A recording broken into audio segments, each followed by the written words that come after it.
Herkese salamlar. Beləliklə mənim challenge'imin, yəni mənim öz-özümə çağırışımın 30-cu günü bitir. 30 günlük bir zaman dilimi müəyyən etmişdim ki, o 30 günü, yəni hər gün evdən çıxacağam, hər gün nələrsə eləyəcəm, tənbəlliyimə və qərarsızlığıma qarşı bir üsyan idi və 30 gün məncə bunu yetirdim. Həm beynimdə, həm ruhumda, həm bədənimdə dəyişikliklər hiss etdim. Bədənim tamrımlandı, arıqladım. Yəni bu məqsəd arıqlamaq üçün deyildi, amma yəni arıqlama da oldu və bir çox şeylər oldu və eyni zamanda sırf fiziki yox, ruhi, beyni proseslər də gedir bu dövrdə. Və bir şeyi götürüb axıra kimi çatdırırsan, hansı ki buna qərarlılıq deyirlər. İngilis dili dərslərini öyrənirəm onlayn, Aleksandr Bebrislə. Narıncı kursu seçdim. Özümdə, yəni bilmədən, intuisiyam deməli güclüdür, deməli ən yaxşı kurs o imiş. Hardasa 1103 deyəsən dərs var. Və həmin dərslər 132 qrammatik dərs əsasındadır. Yəni 132 qrammatik dərs var. Ardınca da təkrarlar gedir. Və hər dərsdə baxırsan ki, birinci milyonlarla insan başlayıbdır.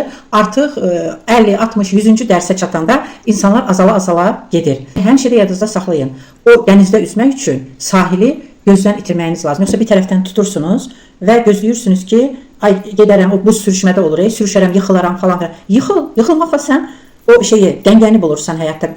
Yəni dəngədə qalmağı hər nə olursa olsun. Bax bu ingilis dili dərsləri də göstərdi ki, insanlar çoxu axıra kimi gedə bilmir. Kim axıra kimi gedirsə, o da bir şeylər qatmış olur özünə. Və mən 132 dərsdir, mən 114-cü dərsdəyəm. Artıq deməli 17 dərs qalıbdı. Amma məsələn 114-cü dərsin 8 dənə təkrarı var. Arada bəli, biraz buraxdığım vaxtlar oldu. Bəzən görürsən ki, zorla özünü məcbur eləmirsən, müəyyən an nəyisə aralıq verirsən, amma sonra yenidən davam edirsən. Və həyat sizin cəsarət etdiyiniz qədər genişlənir və daralır. 30 gündən sonra bugün bitir, yürüyüşlərimi əlbəttə davam etdirəcəyəm. Amma bir həftəlik sükut, sakitlik orucu götürürəm. Məncə mənim bu 30 günlük orucum, digər oruçlarım çoxluğun tutduğu orucdan daha xeyirlidir. Heç başqasına yox, özünə. Ona görə də gerçək şeyləri eləməyi denəməkdə davam edin. Bəzi şeyləri mecbur etməlisən. Və 1, 2, 3 sonra onlar artıq o relsə düşür.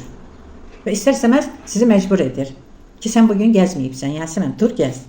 Fərq yoxdur, səhər ya axşam. Mən elə bir qaralmağı xoşlayanam. Dəniz kənarına həmişə gedərdim və mənim yaxınlarım gülərdilər. Yasemin qızarır deyir, amma qaralmır.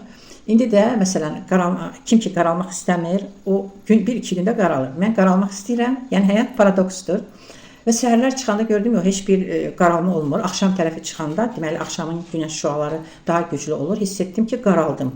O da elə bir qəribə bir rəng verdi.